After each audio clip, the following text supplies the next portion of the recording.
Students, आज की class में हम मैथमेटिक्स के एक नहायत ही इंपॉर्टेंट टॉपिक डिफरेंशिएशन का स्टार्ट कर रहे हैं। तो फिर स्टार्ट करते हैं।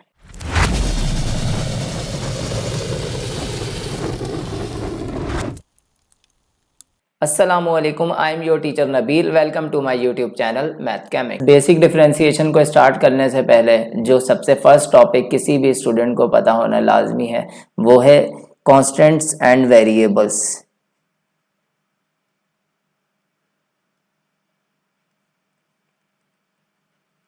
वैसे तो ये एक ऐसी चीज़ है जो ग्रेड 4-5 में पढ़ाई जाती है, लेकिन कुछ स्टूडेंट्स को इसका कॉन्सेप्ट क्लियर नहीं होता है, जिसकी वजह से जो है वो यहाँ पे अभी दोबारा से मैं एक्सप्लेन कर देता हूँ, जिसमें कांस्टेंट्स और वेरिएबल्स क्या होते हैं।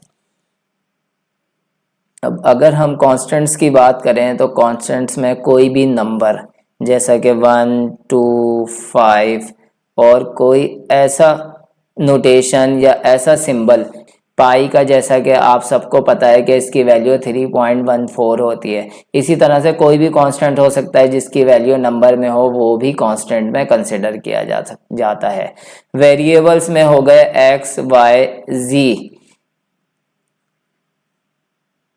एक्स वाई जी मीन्स के कोई भी अल्फ़ाबेट हो सकता है जिसकी कोई एक वैल्यू डिफाइन ना हो, वो वेरिएबल कहलाते हैं। जैसा कि नाम से जाहिर है, वेरिएबल जिसकी वैल्यू वेरी कर रही हो, कोई एक वैल्यू ना हो, और कांस्टेंट जिसका एक पर्टिकुलर नाम हो, पर्टिकुलर नंबर हो। जैसे 1 दुनिया में कहीं भी आप चले जाएं तो 1 ही रहेगा, 1 की वैल्यू कभी भी 2 नहीं हो सकती। तो ये कॉन्सेप्ट है कांस्टेंट्स एंड वेरिएबल्स में। तो अगर मैं कांस्टेंट्स की बात करूं तो कांस्टेंट का डेरिवेटिव जो है वो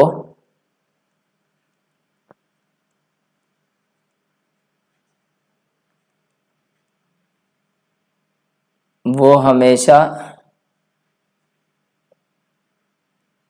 0 होता है।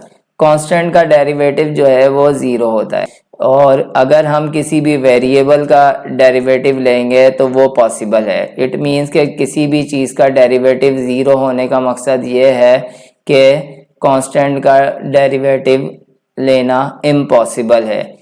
इसकी कोई ना कोई वैल्यू होगी, कोई ना कोई अल्फ़ाबेट होगा, कोई ना कोई नंबर होगा। तो ये जो हमारा वेरिएबल है उसको हम डिफरेंशिएट कर सकते हैं। अगर मैं दूसरे अल्फाज में एक्सप्लेन करूं तो कांस्टेंट को डिफरेंशिएट नहीं कर सकते और वेरिएबल को डिफरेंशिएट कर सकते हैं।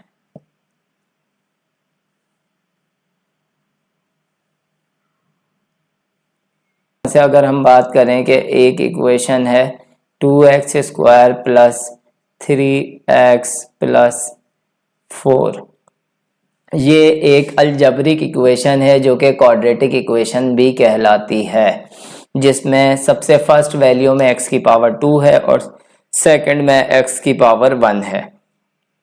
तो इसी तरह से अगर मैं इस 2 की बात करूं तो मोस्टली स्टूडेंट से अगर मैं सवाल करूं कि इसको हम क्या कहेंगे, कांस्टेंट, तो मोस्टली स्टूडेंट्स इसको बोलते हैं ये कांस्टेंट है। लेकिन मैथमेटिक्स के रूल्स के अकॉर्डिंग इसे हम जो है वो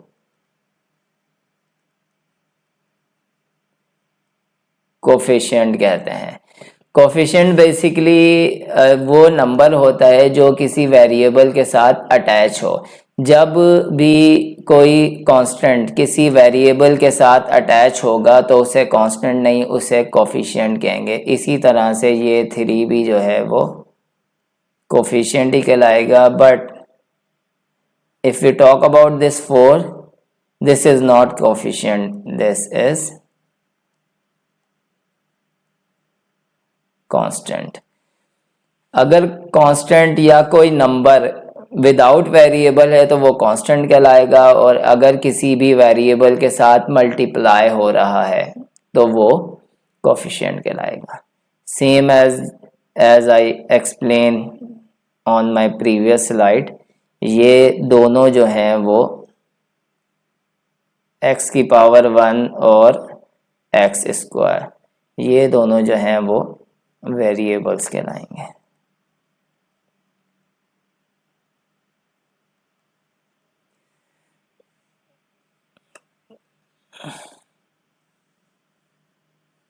इसी तरीके से एक और चीज़ है जिसकी क्लैरिफिकेशन लाजमी है डिफरेंशिएशन स्टार्ट करने से पहले, जैसा कि डिफरेंट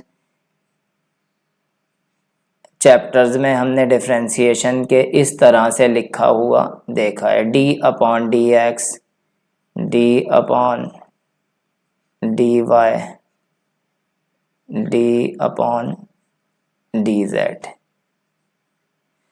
तो अगर हम इसकी बात करें D upon D X, D upon D Y and D upon D Z, तो मैथमेटिकली इसको कहा जाता है differentiating with respect to X. Same इसी तरीके से differentiating with respect to Y, differentiating with respect to Z. तो ये चीज़ भी किसी भी स्टूडेंट को पता होना लाजमी है कि कहीं डी अपॉन डी एक्स लिखा है तो इसका मतलब है कि differentiating with respect to x.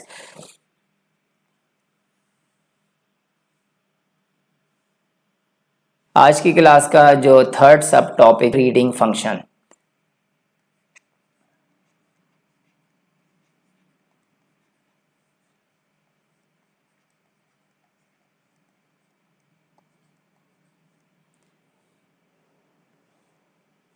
अगर हम रीडिंग फंक्शन की बात करें तो रीडिंग फंक्शन में फॉर एग्जांपल अगर एक मेरे पास इक्वेशन है x square plus x plus 1, तो इसको अगर हम इसका फंक्शन रीड करें तो मैथमेटिकल फॉर्म में इसका फंक्शन हम लिखेंगे एफ ऑफ एक्स। इस मैथमेटिकल नोटेशन का मकसद होता है फंक्शन ऑफ एक्स। इसी तरह से सेम चीज अगर मैं वेरिएबल y के साथ लिख दूं तो वो फंक्शन हो जाएगा फंक्शन ऑफ y। तो वेरिएबल पे डिपेंड करता है फंक्शन। फॉर एग्जांपल एक मैं ट्रिग्नोमेट्रिक फंक्शन अगर मैं लिखता हूँ कि साइन z, तो इसको हम जो है वो कहेंगे f of z, function of z। अगर किसी इक्वेशन में दो वेरिएबल्स हों x square plus y plus 1, तो इस फंक्शन को हम रीड करेंगे इस तरीके से function of x comma y. मतलब जो ये इक्वेशन है इसमें दो तरह के वेरिएबल हैं एक्स और वाई, तो इसको हम कहेंगे function of x and y. Same इसी तरह से sine x plus 2 cos 2y plus 3 sec 4z। तो इस फंक्शन को हम सेम इसी तरीके से, जैसा कि वेरिएबल डिपेंडेंट फंक्शन होता है, तो वेरिएबल डिपेंडेंट फंक्शन की वजह से x, y एंड z, तो इस इक्वेशन के अंदर तीन फंक्शन हैं, तो इनको x, y एंड z। अब तक की क्लास में मैंने आपके सारे कॉन्सेप्ट्स जो कि डिफरेंशिएशन से पहले क्लियर होने चाहिए थे वो क्लियर कर दिए हैं। अब हम डिफरेंशिएशन का बिल्कुल स्टार्ट करते हैं। और इस डिफरेंशिएशन के अंदर जो है वो मल्टीपल टाइप्स हैं, जिसमें कि फर्स्ट में सबसे पहले आती है differentiation of algebraic expression. Algebraic expression के बाद जो सेकंड टाइप आती है वो कहलाती है डिफरेंशिएशन ऑफ ट्रिग्नोमेट्रिक फंक्शंस। और साथ साथ फिर थर्ड टाइप में जो है वो हम एक्सपोनेंशियल और साथ साथ लोगैरिथम को डिस्कस करेंगे। एक्सपोनेंशियल और लोगैरिथम वैल्यूज़ और उनसे रिलेटेड इक्वेशंस का जो है डिफरेंशिएशन कैलकुलेट करेंगे। तो फिर बेसिक डिफरेंशिएशन में जो अलजेब्रिक एक्सप्रेशन है वो हम स्टार्ट करते हैं। फॉर एग्जांपल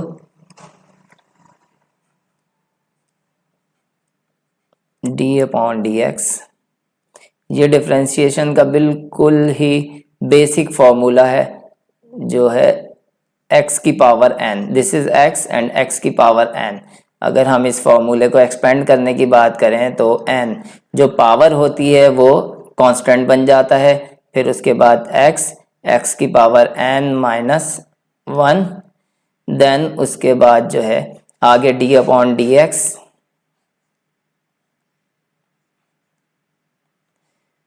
और जो आपका यहाँ पे वेरिएबल होता है उसके साथ डी अपॉन एक्स के साथ डी एक्स के साथ डी अपॉन डी एक्स के साथ वो वेरिएबल आता है जो कि कैंसिल आउट होके इसको हम जो है वो 1 कंसिडर कर लेते हैं, तो इस इक्वेशन में जो है वो हम ये शो नहीं करते dx अपॉन dx। तो फॉर्मूला सिर्फ और सिर्फ जो है वो यहाँ तक बेस करता है,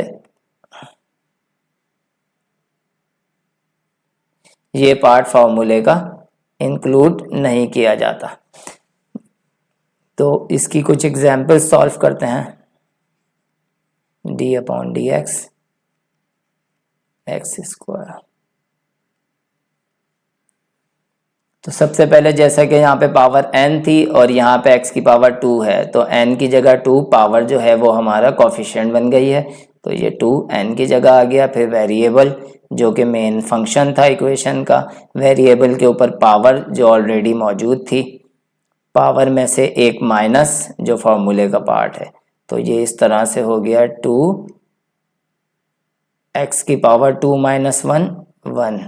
तो किसी भी चीज़ की पावर 1 जो है वो सेम एज इट इज़ ही कंसिडर की जाती है, पावर 1 से कोई फर्क नहीं पड़ता। Same d upon D x x cube का कैलकुलेट करते हैं।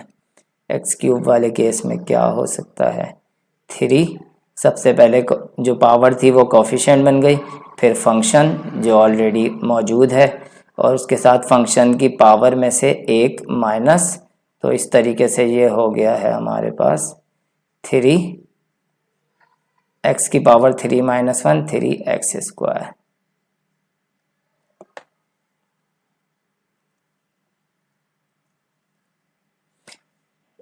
तो इसी तरह से ये हो गया फाइनली 3x स्क्वायर।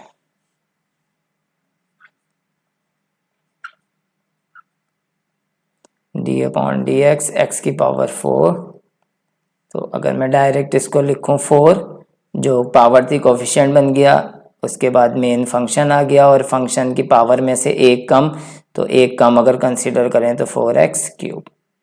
अगर हम इसको इस तरह से लिखें कि x की पावर, लास्ट स्लाइड में हमने जो है, जैसा कि मैं आपको दिखाता हूँ लास्ट स्लाइड, x की पावर स्क्वायर से स्टार्ट करी थी। अगर x की पावर जो है वो हम 1 से स्टार्ट करें, x की पावर 1 हो, तो फॉर्मूला किस तरीके से जो है वो अप्लाई होगा।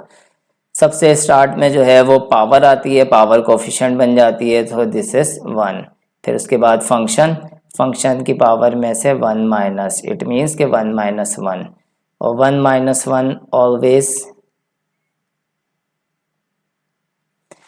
और 1 माइनस 1 ऑलवेज भी 0, सो 1 x की पावर 1। तो जब ये 1 इस x से मल्टीप्लाई होगा तो ये एग्जिट x की पावर 0 रह जाएगी। और मैथमेटिक्स के रूल के मुताबिक किसी भी वेरिएबल की पावर अगर 0 हो जाए, अगर किसी भी वेरिएबल की पावर 0 हो जाए तो वो it will be consider as 1। बेसिक डिफरेंशिएशन में ये जितनी भी पॉसिबल एग्जांपल्स हो सकती हैं जो आपको आगे क्वेश्चंस को सॉल्व करने में और फर्दर जो है वो डिटेल क्वेश्चंस के अंदर जो स्मॉल स्टेप्स बन के चीज़ें जो है वो सॉल्व करनी पड़ेंगी, वो मैं जो है वो मैक्सिमम एग्जांपल्स को कवर कर रहा हूँ, ताकि जितने भी लोग इस क्लास को जो है वो सुन रहे हैं, देख रहे हैं, समझ रहे हैं, उन सबको जो है वो मैक्सिमम एग्जांपल्स मिल सकें।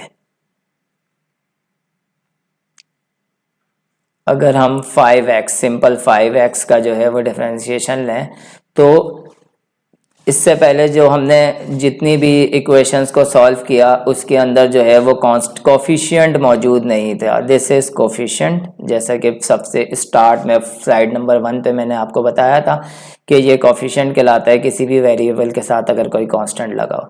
तो कोफिशिएंट को सबसे पहले लिख लिया जाता है और फिर उसके बाद बाकी वेरिएबल के साथ जो हमारा डिफरेंशिएशन का पार्ट होता है उसको सेपरेट कर लिया जाता है। d upon D x already यहाँ मौजूद था और उसके बाद 5 अगर हमने स्टार्ट में लिख लिया तो ये d अपॉन डी एक्स और x रह गया, तो ये dx ओवर dx बन गया, dx over dx cancel out होकर 1 हो गया, तो फाइनल आंसर इज 5।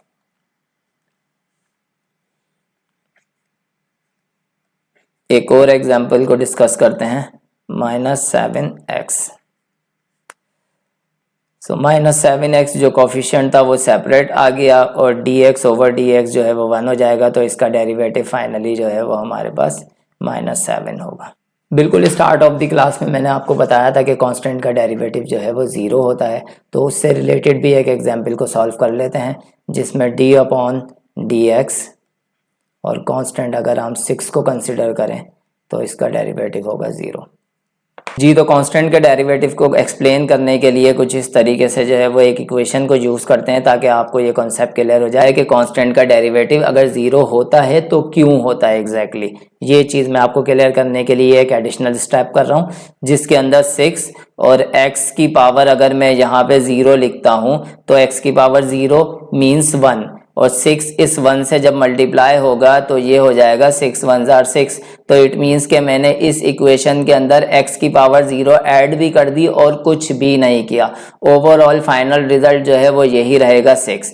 तो इस तरीके से अगर हम इसको सॉल्व करें तो 6 और x की पावर 0, पहले अगर हम इसका डेरिवेटिव लें x का तो जो हमने पावर कही थी वो वेरिएबल से पहले आ जाती है फॉर्मूले के मुताबिक, फिर उसके बाद जो है वो हमारे पास वेरिएबल होता है, वेरिएबल की पावर में से एक माइनस होता है, देन उसके बाद हम फर्दर आगे बढ़ते हैं। अगर 6 यहीं रह जाए और ये 0 x के साथ मल्टीप्लाई हो रहा है और x की पावर -1 हो जाए तो ये कुछ इस तरह से इक्वेशन बन जाएगी कि 6 ये रहा, 0 से जब कोई भी वैल्यू मल्टीप्लाई होती है वो 0 हो जाती है, तो 6 मल्टीप्लाइड बाय 0 और 6 multiplied by is equals to final answer जो है वो हमारा क्या आ रहा है 0। तो इस तरह से ये भी एक्सप्लेन हो गया है कि किसी भी कांस्टेंट का डेरिवेटिव अगर 0 होता है तो क्यों होता है। तो आज फिर कुछ इंटरमीडिएट लेवल ऑफ डेरिवेटिव्स को सॉल्व करते हैं, जिस फर्स्ट क्वेश्चन हमारा जो है वो है d upon D x 9x की पावर 8। वैसे तो 9x की पावर 8 भी स्लाइटली सिंपल क्वेश्चन है, लेकिन इस क्वेश्चन से क्लास को स्टार्ट करने का मकसद यही है कि जो स्टूडेंट आज की क्लास में नए हैं और आज की वीडियो जो है वो देख रहे हैं, जिन्होंने मेरी लास्ट वीडियो नहीं देखी तो उनको ये समझने में आसानी हो। तो यहाँ पे 9 जो कोफिशिएंट x की पावर 8 के साथ मौजूद है वो सेपरेट हो जाएगा। 9 जो है वो फर्स्ट इनिशियली हमने लिख लिया और साथ साथ डेरिवेटिव हम हमेशा वेरिएबल का कैलकुलेट करते हैं। तो वेरिएबल जो है वो हमारे पास x है और उस x की पावर 8 है यहाँ पे। सो 9 जो है वो सेपरेट पहले मौजूद है वो आ गया, साथ साथ अगर हम x की पावर 8 को डिफरेंशिएट करते हैं तो इसमें जो है वो पावर रूल के मुताबिक जो हमारी पावर है वो कोफिशिएंट बन जाती है। तो 8 जो है वो हमारा पहले x से पहले आ गया और x की पावर जो भी वेरिएबल हो वो either y z p q any variable, तो एक पावर में से एक कम करते हैं तो 8 - 1 और डेरिवेटिव ऑफ जो भी हमारे पास वेरिएबल मौजूद होता है या जो भी फंक्शन उस वक्त मौजूद होता है, ये जो फंक्शन पे जो चीज़ बेस करती है, तो डेरिवेटिव ऑफ यहाँ पे x का लिया जाएगा क्योंकि x जो है वो वेरिएबल है और उस पर पावर मौजूद है। तो ये dx ओवर dx ये कैंसिल आउट होके एज यूजुअल 1 हो जाएगा। तो 9 एज इट इज़ कॉपी हो गया, 9 मल्टीप्लाइड बाय 8 और x की पावर 8 - 1 is equals to 7। So this is the answer.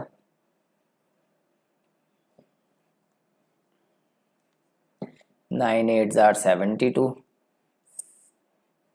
72 x की पावर 7।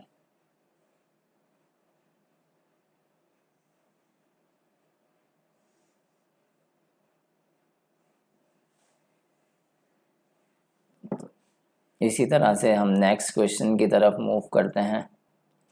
तो ये एक एग्जाम्पल है अलजेब्रिक एक्सप्रेशन के डेरिवेटिव्स कैलकुलेट करने के लिए एक इंटरमीडिएट लेवल की। जो क्वेश्चन को हम इंडिविजुअली कर रहे थे वो अब बहुत सारे वेरिएबल्स और अपने कोफिशिएंट के साथ जो है वो कंबाइन होके एक क्वेश्चन बन गया है। तो इसको अब हम सॉल्व करते हैं। तो अब इस क्वेश्चन को अगर हम डायरेक्टली सॉल्व करें तो सबसे पहले यहाँ पे 6x की पावर 6 है। 6x की पावर 6 में जो कोफिशिएंट है वो ऑलरेडी एज इट इज़ आ जाता है, फिर साथ साथ जो है वो उसके साथ जो पावर होती है वो कोफिशिएंट बन जाती है और x की पावर में से एक कम मतलब पावर 6 है, तो मतलब इसकी पावर हो जाएगी 5। देन उसके बाद 9 भी कोफिशिएंट है, ये भी सेम एज इट इज़ आ जाएगा। साथ साथ जो है वो फिर पावर जो है वो ये वाली कोफिशिएंट बन जाएगी, जो ये पावर है हमारे पास 4, तो ये कोफिशिएंट बन गई, तो 4 यहाँ एज इट इज़ आ गया और x की पावर में से एक कम, तो ये क्यूब हो गया। देन उसके बाद plus 8 as it is as and coefficient आ गया, पावर कोफिशिएंट बन गई 2 और x की पावर में से एक कम 2 माइनस 1, तो 1 यहाँ शो करने की नीड नहीं है एज़ यूजुअल। फिर 7 कोफिशिएंट है, 7 एज इट इज़ आ गया, और ये dx अपॉन dx, अगर इसको इस तरीके से मैं बताऊँ आगे, वैसे तो ये हो गया 1, सही है। तो जब डेरिवेटिव इस x के ऊपर अप्लाई होगा तो d अपॉन dx, और x का डेरिवेटिव हमेशा 1 होता है। तो ये अपनी रिसेंट स्लाइड्स में भी मैं आपको बताता रहा हूँ। देन उसके बाद कांस्टेंट है 9, और कांस्टेंट का डेरिवेटिव जो है वो हमेशा 0 होता है। सो 6 6 आर 36 x की पावर 5 प्लस 9 4 आर 36 x की पावर cube, then 8 2 are 16 x, then उसके बाद प्लस 7 और प्लस 0 एंड हो गया। सो this is the final answer.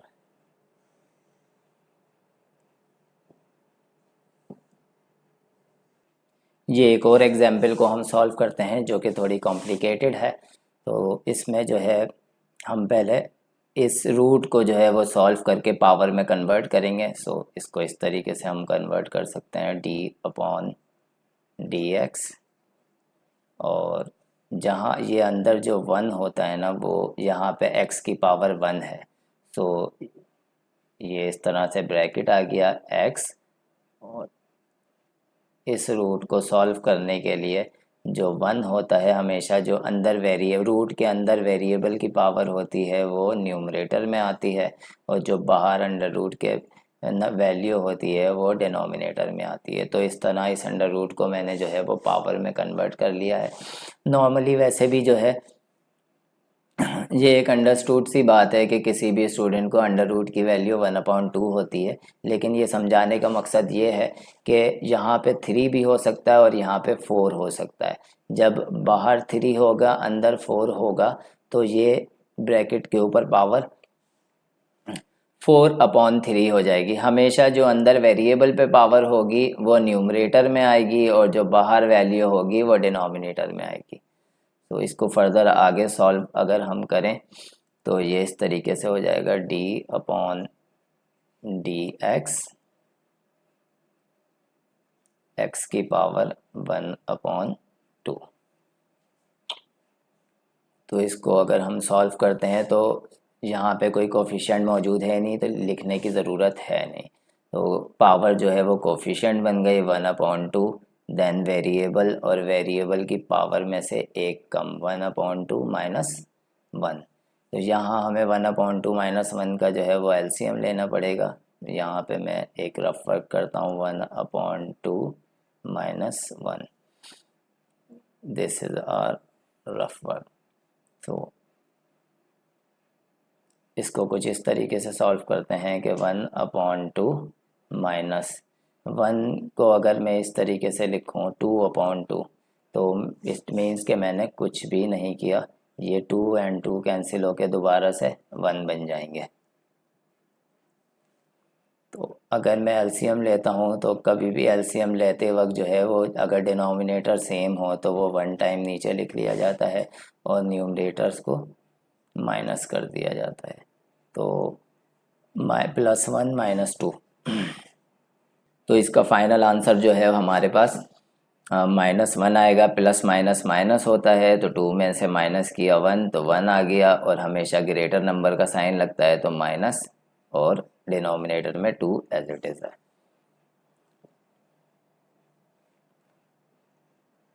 इस फर्दर आगे स्टेप में बढ़ें तो ये हो जाएगा 1/2 x की पावर -1/2।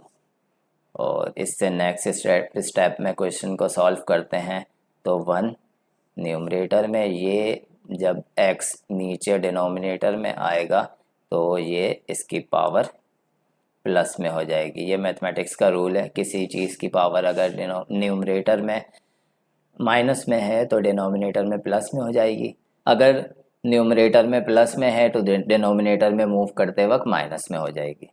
तो इसको सिंपलेस्ट फॉर्म में अगर लिखा जाए तो ये इस तरीके से लिखा जा सकता है 1/2 √x which is our final answer.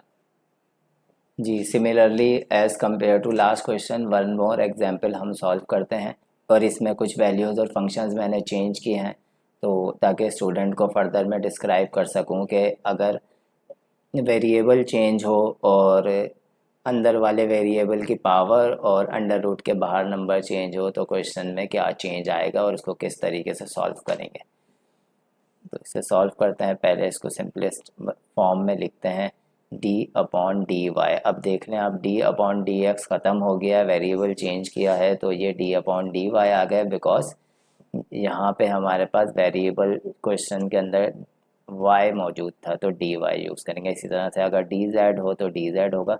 कभी भी d/dx से हम y² या किसी अदर वेरिएबल को डिफ्रेंशिएट नहीं कर सकते।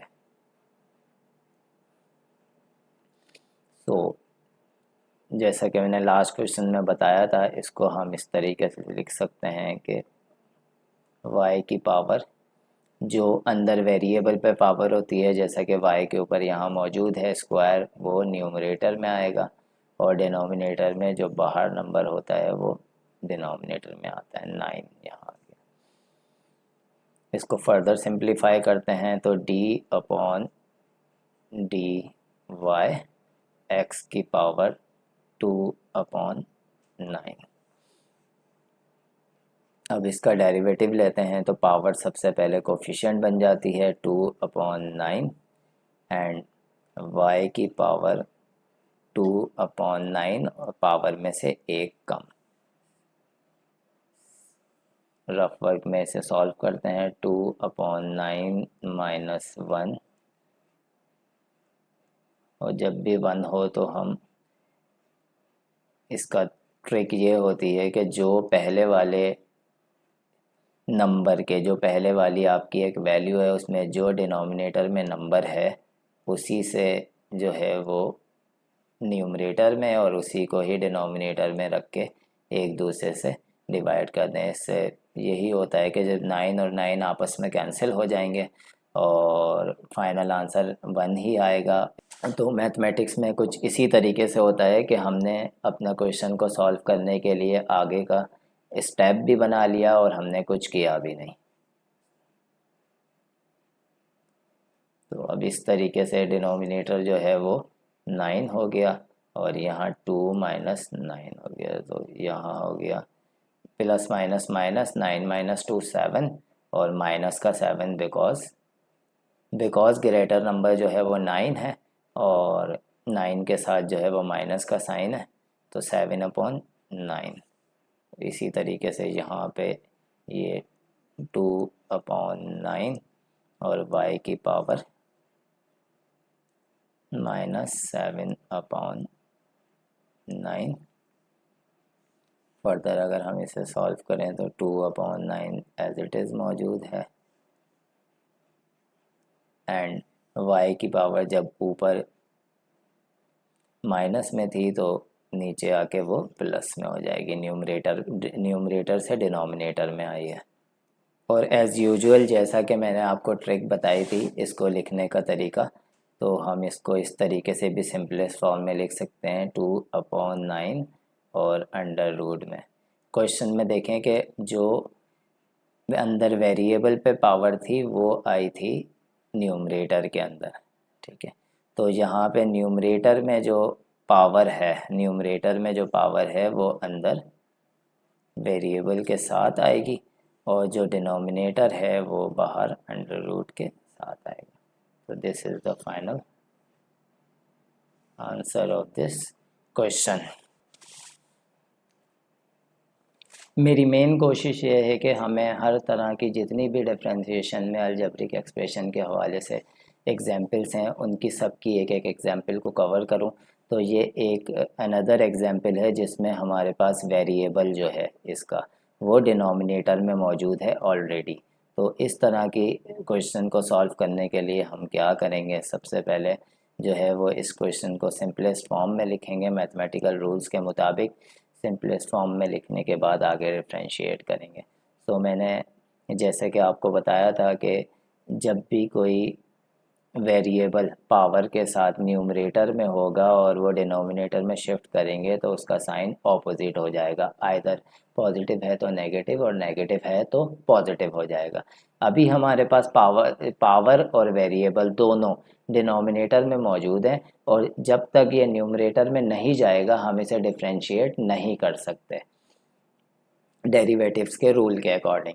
तो अब हम इसको जो है पहले न्यूमरेटर के अंदर शिफ्ट करते हैं। न्यूमरेटर में शिफ्ट करने के लिए हम इसको जब लिखेंगे तो x की पावर -7 हो जाएगी बिकॉज डिनोमिनेटर में +7 थी।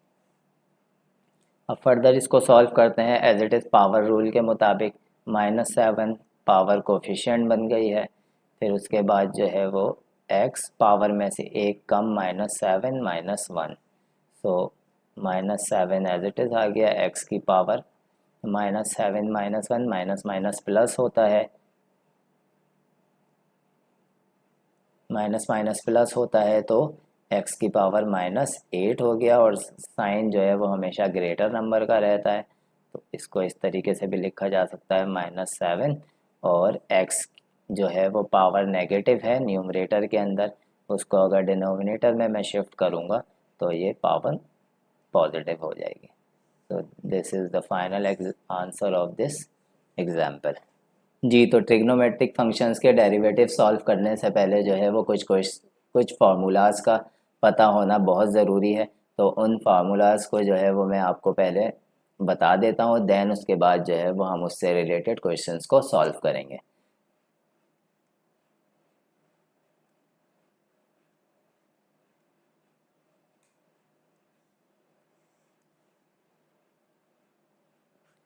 अब इसमें जो फार्मूले हैं वो सबसे पहले जितने भी हमारे पास ट्रिग्नोमेट्रिक फंक्शंस हैं, sine theta, cos theta, tan theta, cot theta, sec theta और कोसेक थीटा, उन सब के डेरिवेटिव्स क्या होंगे पहले मैं ये आपको बताता हूँ। ये डायरेक्ट फार्मूलाज हैं जो आपने जहन नशीन कर लेने हैं अपने एग्ज़ाम से पहले। सबसे पहले है साइन एक्स डी एक्स, फिर उसके बाद है कॉस एक्स। इन सब के आंसर्स मैं आपको एक साथ ही अभी बताऊंगा। देन उसके बाद डेरिवेटिव ऑफ टेन एक्स, उसके बाद derivative of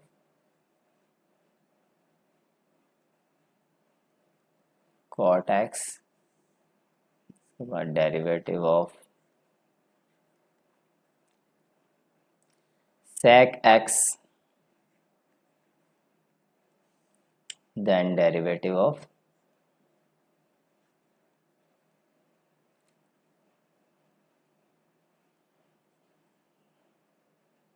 cosec x.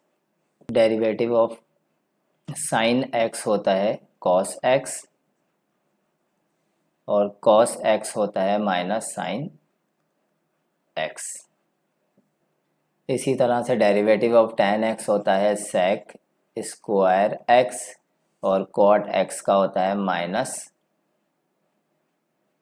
Cosec square x. और सेक एक्स का डेरिवेटिव होता है सेक एक्स टेन एक्स और कोसेक एक्स का डेरिवेटिव होता है माइनस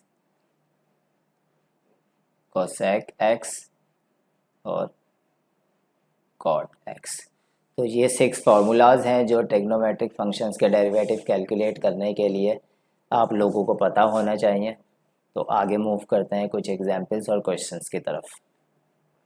ये ट्रिग्नोमेट्रिक फंक्शंस का हमारा पहला क्वेश्चन है, जिनको हम सॉल्व करते हैं बैक स्क्रीन से। जो इससे पहले वाली स्लाइड है वो वहाँ से मैं आपको फार्मूलाज दिखाता रहूँगा और साथ साथ जो है वो इस क्वेश्चन को सॉल्व करता रहूँगा। यहाँ पे हमने वेरिएबल को जो है वो चेंज किया है, वाई हमने एज अ वेरिएबल यूज़ किया है, ताकि स्टूडेंट्स इस चीज़ से फेमिलियर हो जाएं कि वेरिएबल से फ़र्क नहीं पड़ता, हमेशा जो है वो फार्मूलाज और बेसिक ट्रिक्स और मेथड से जो है वो क्वेश्चन सॉल्व होता है। अगर आपके पास जो है वो फंक्शन y पे बेस कर रहा है तो डेरिवेटिव में d/dy होगा और आगे भी जितने वैल्यूज़ होंगे उसमें वेरिएबल y यूज़ होगा। तो अब इसको सॉल्व करते हैं। इसको सॉल्व करने के लिए स्टार्ट में 2 एज इट इज़ मौजूद है। साइन y, साइन का जो डेरिवेटिव है, या इसको एक स्टेप और इंक्रीज़ कर लेते हैं ताकि आपको आसानी हो समझने में। तो कांस्टेंट पहले आ गया, अब d/dy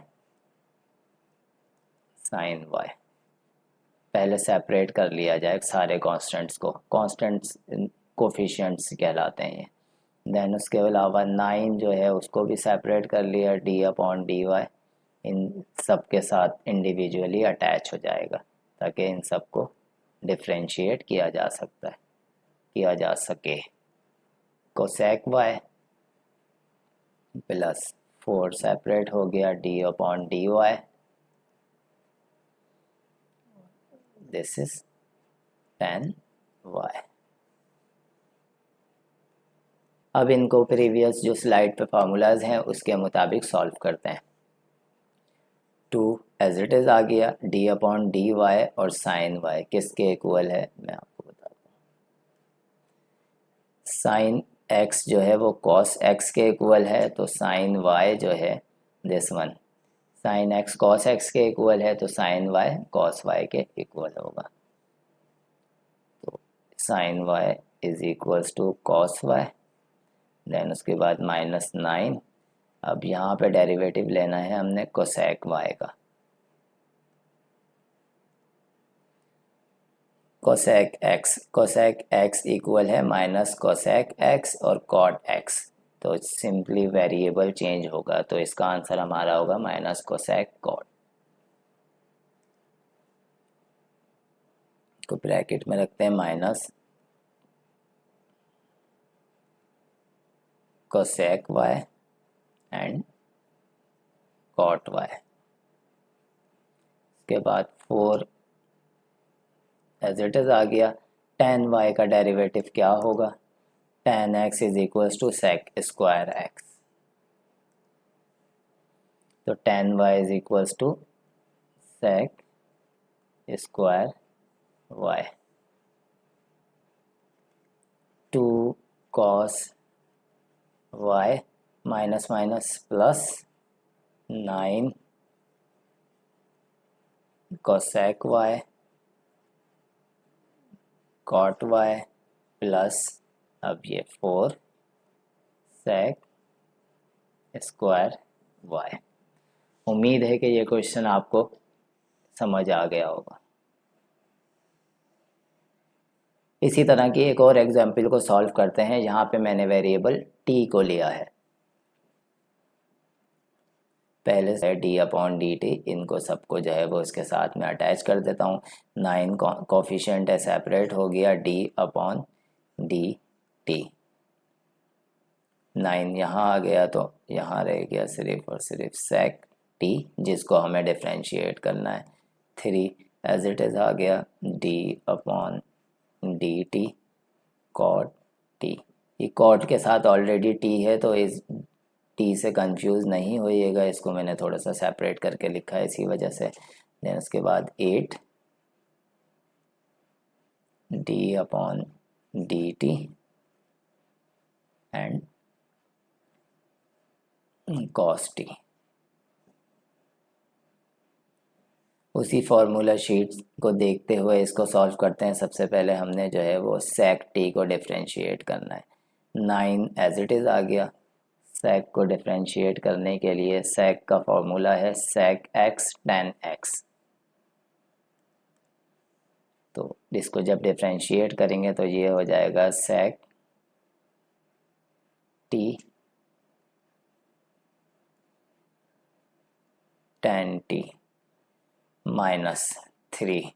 अब कॉट का डेरिवेटिव क्या होगा? कॉट का डेरिवेटिव होगा, कॉट यहाँ मौजूद है, कॉट एक्स, कॉट का डेरिवेटिव होगा minus cosec square x.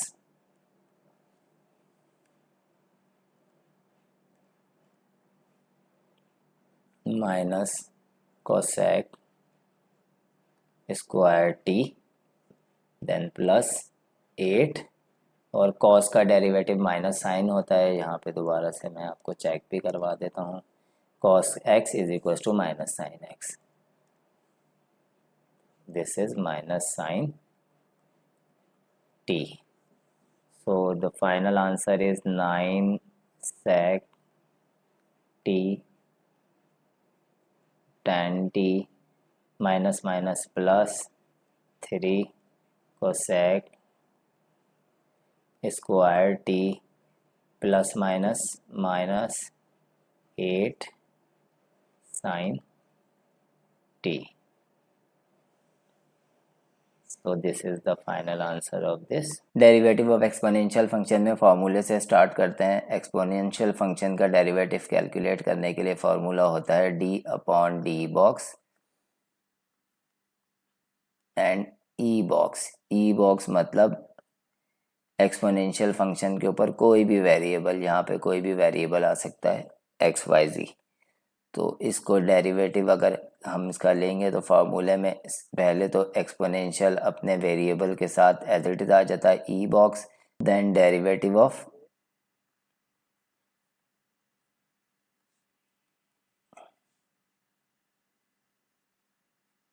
Box, मतलब जो ई के ऊपर पावर में जो भी चीज़ मेंशन है वो बॉक्स है और उस आगे उसका डेरिवेटिव लिया जाएगा।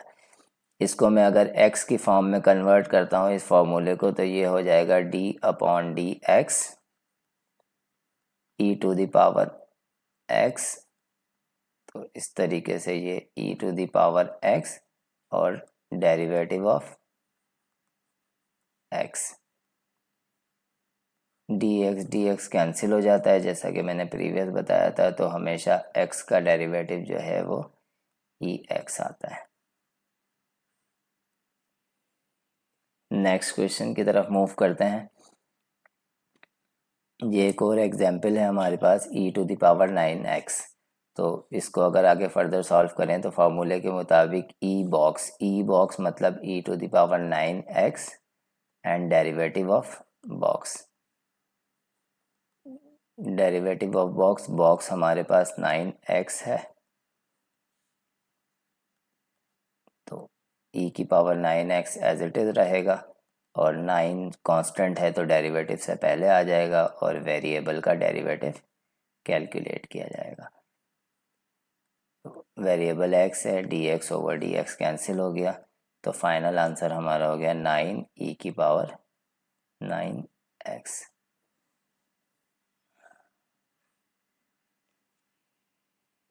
नेक्स्ट एग्जाम्पल दो वैल्यूज़ के साथ हैं। तमाम एग्जाम्पल्स जो है वो डिफरेंट आपसे के साथ यहाँ मैं शेयर करूँगा ताकि हर तरह के क्वेश्चन आपको सॉल्व करना है हर कैटेगरी में। तो derivative of e to the power 5x plus 8, तो फार्मूले के मुताबिक सबसे पहले as it is e box आएगा, मतलब e के ऊपर जो भी पावर है वो एज इट इज़ आ जाएगी e to the power 5x plus 8। Then उसके बाद derivative of box d upon D x और 5x प्लस 8।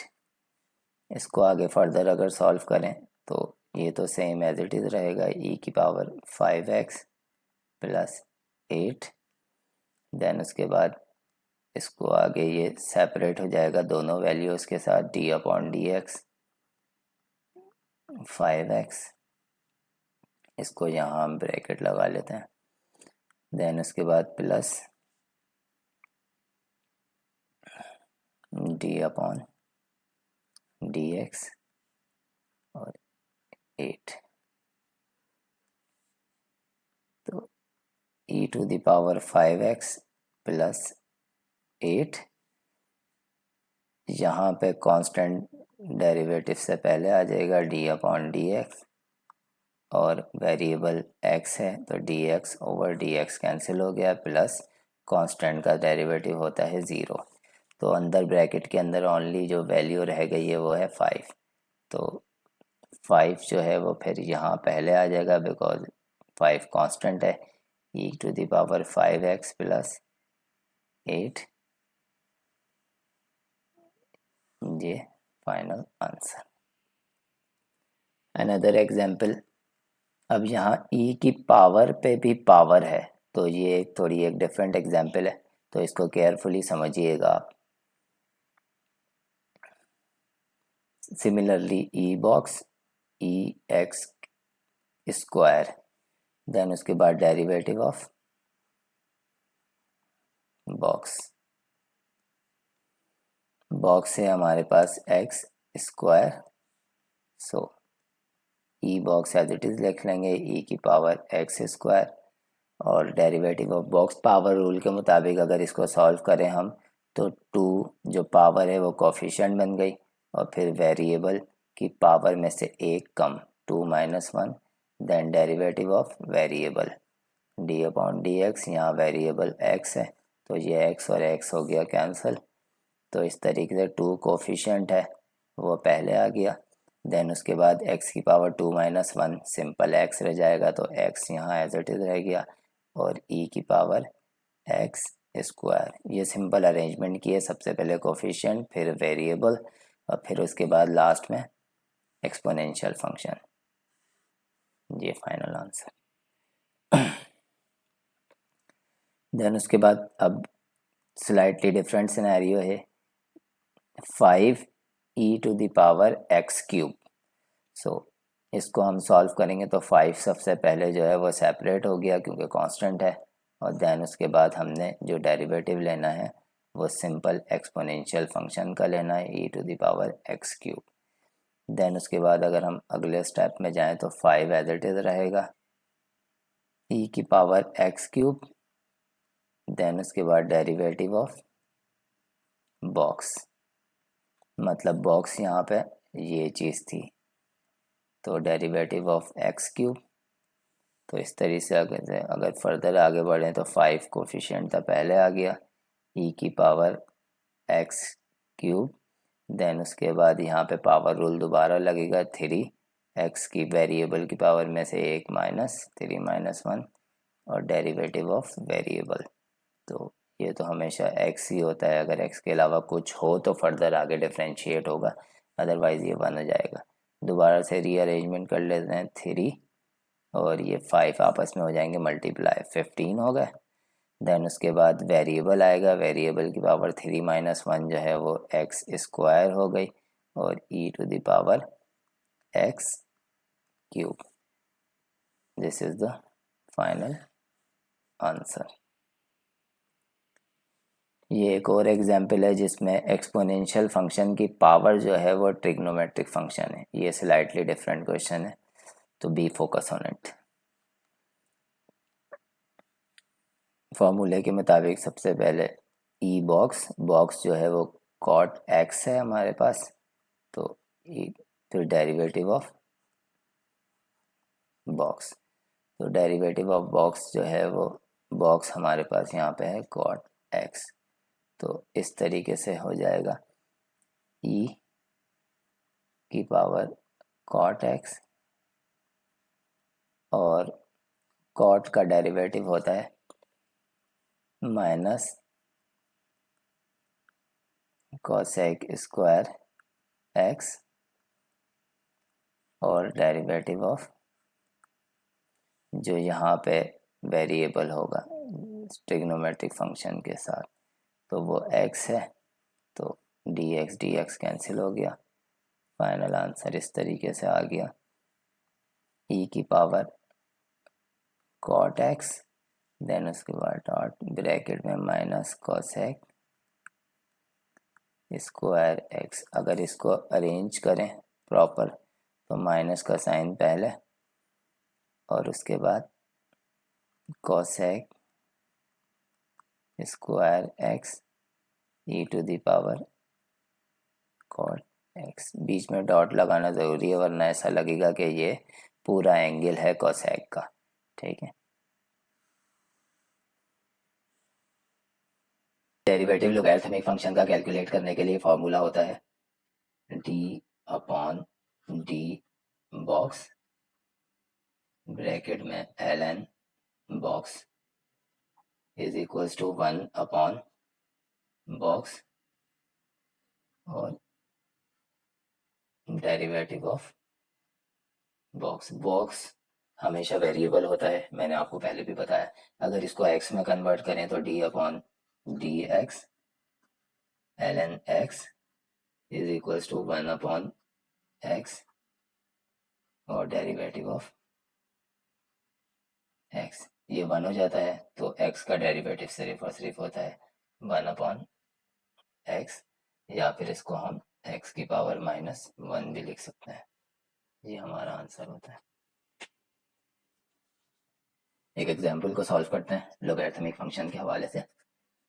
तो अगर हम देखें तो फॉर्मूले के मुताबिक 1 अपॉन बॉक्स, ये पूरी वैल्यू ना, ये पूरी वैल्यू जो लॉग के बाद है ये बॉक्स है, तो ये कुछ इस तरीके से आ जाएगी।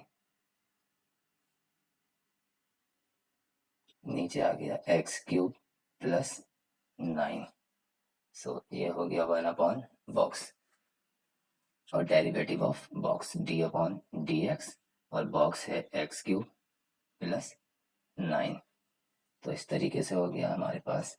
ये तो सेम एज इट इज चलेगा 1 अपॉन एक्स क्यूब प्लस 9 और डेरिवेटिव ऑफ बॉक्स में यहाँ पे ये कुछ चेंजेस आएंगी, दोनों के साथ डेरिवेटिव आएगा d upon D x x cube, then उसके बाद plus d upon D x 9, means के ये डेरिवेटिव एक बार इसके साथ और एक बार इसके साथ, अंदर दोनों वैल्यू से मल्टीप्लाई हो रहा है 1 अपॉन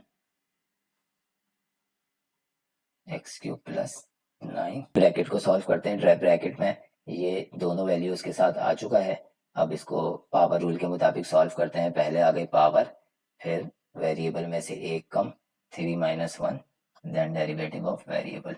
तो डेरिवेटिव ऑफ वेरिएबल बिकॉज ये एक्स ही है तो ये कैंसिल आउट हो जाएगा और प्लस कांस्टेंट का डेरिवेटिव 0 होता है। तो फाइनल आंसर लिखते हैं, अंदर वैल्यू सिर्फ और सिर्फ 3x 3 - 1 मतलब 2 3x स्क्वायर बचा है, वो यहाँ 1 से मल्टीप्लाई होगा तो एज इट इज रहेगा। तो न्यूमरेटर में आ गया 3x स्क्वायर और डिनोमिनेटर में एक्स क्यूब प्लस 9। तो ये हमारा आंसर। एक और एग्जाम्पल को सॉल्व करते हैं, थोड़ी सी उससे ज़्यादा क्रिटिकल है प्रीवियस क्वेश्चन के मुकाबले में। अब यहाँ पे हम बॉक्स है हमारे पास ये, तो कांस्टेंट जो पहले है उसको सेपरेट कर लेते हैं। d3 को अलग से लिखा डी अपॉन डी एक्स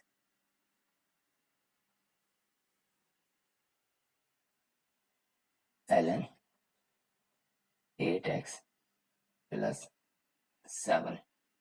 ठीक है, तो 3 यहाँ एज इट इज रहा।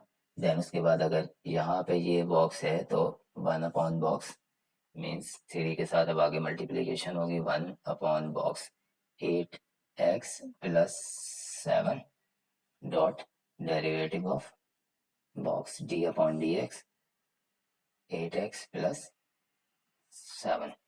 तो ये 3 इस 1 से मल्टीप्लाई होके आ गया न्यूमरेटर में और डिनोमिनेटर में रह गया 8x प्लस 7।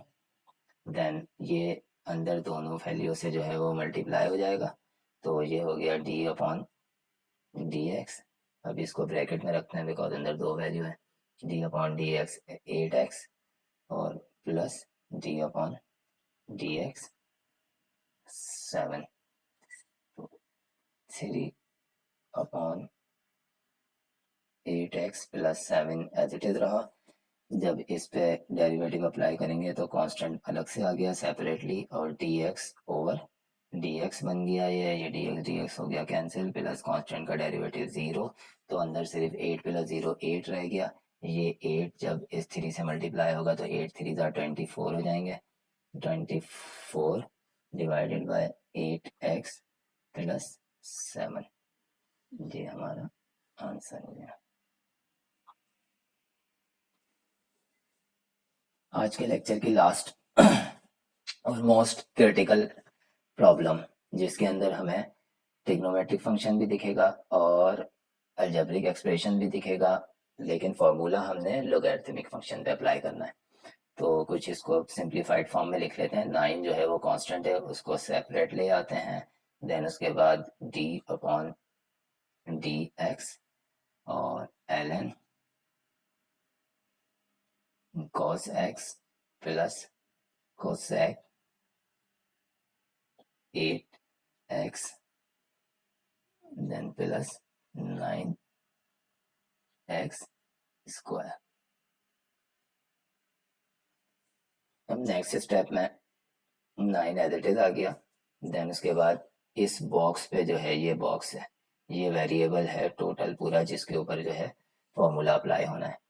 तो 1 upon box 9 multiplied by 1 upon box cos x plus cosec 8x plus 9x square और derivative of box d upon dx cos x plus cosec 8x plus 9x square.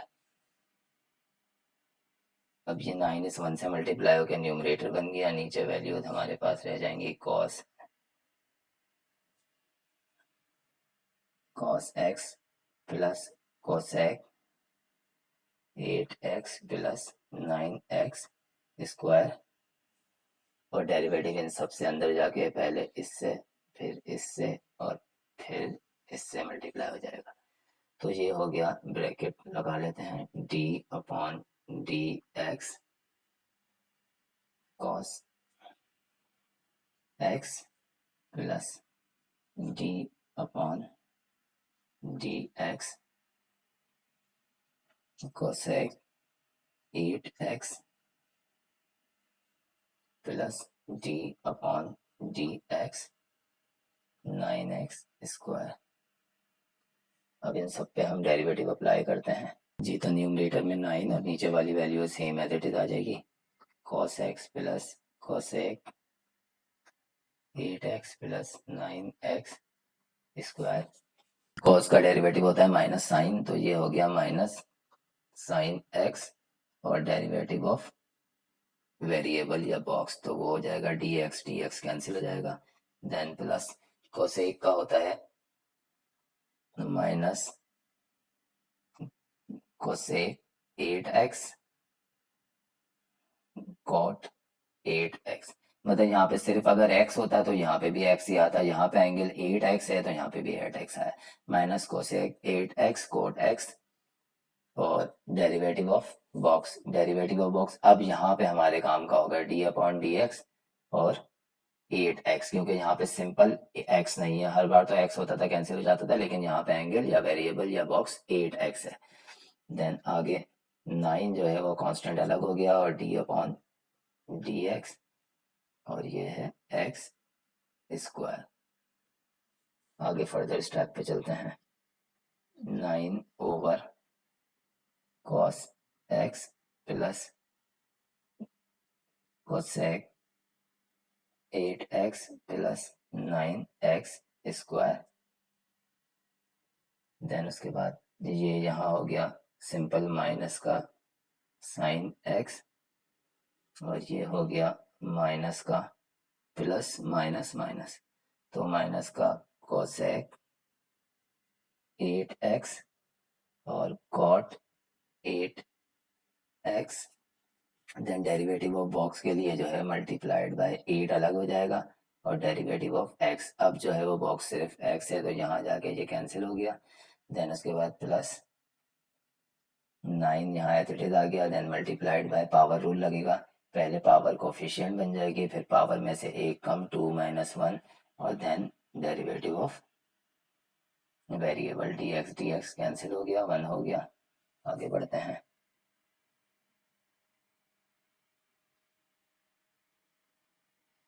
9 over cos x plus cosec 8x plus 9x square bracket में minus का sin x minus का ये 8 जो है अब यहाँ पे पहले आ जाएगा क्योंकि कोफिशिएंट है, तो -8 cosec 8x cot 8x then plus इस वाली वैल्यू को सॉल्व करते हैं। 9 2 जार 18 और x की पावर 2 - 1 1, तो ये हो जाएगा 18x। यहाँ पे जो है वो प्लस वाली वैल्यू पहले है, इसको हम यहाँ ले आते हैं और ये 9 बेसिकली अब इन सब के साथ कनेक्ट हो जाएगा। एक क्वेश्चन हम सॉल्व कर रहे थे और लास्ट पेज पे था जो मैं आपको दिखाता हूँ अभी। ये वाला स्टेप जो है ना वो मैंने नेक्स्ट पेज पे कॉपी कर लिया क्योंकि वहाँ पे स्पेस नहीं थी। अब यहाँ पे सॉल्व करते हैं इसे। अब देखिए 9 इन सब वैल्यूज के साथ अंदर मल्टीप्लाई भी हो जाएगा, प्लस वाली वैल्यू को हम पहले भी लेके आ जाएंगे। तो 18 9 जार हो जाता है 162x प्लस में, देन उसके बाद माइनस में 9 जब इस साइन के साथ मल्टीप्लाई होगा 9 sin x, देन उसके बाद माइनस ये 9 इज 8 से मल्टीप्लाई होगा प्लस माइनस माइनस 9 8 जार 72 cosec 8x then cot 8x। Denominator में हम जो है वो ये वाली वैल्यू लिखेंगे cos x plus cosec 8x plus 9x square. इससे ज़्यादा फर्दर ये सॉल्व हो नहीं सकता, ना कुछ कॉमन आ रहा है और ना ही कुछ कटिंग और ना ही कुछ कट हो रहा है, तो this is our final answer. उम्मीद है कि आज की वीडियो आपको पसंद आई होगी और जो क्वेश्चन मैंने समझाए वो समझ भी आए होंगे। अगर क्वेश्चन आपको समझ में आए हैं तो वीडियो को लाइक कीजिए, चैनल को सब्सक्राइब कीजिए और दोस्तों के साथ शेयर कीजिए।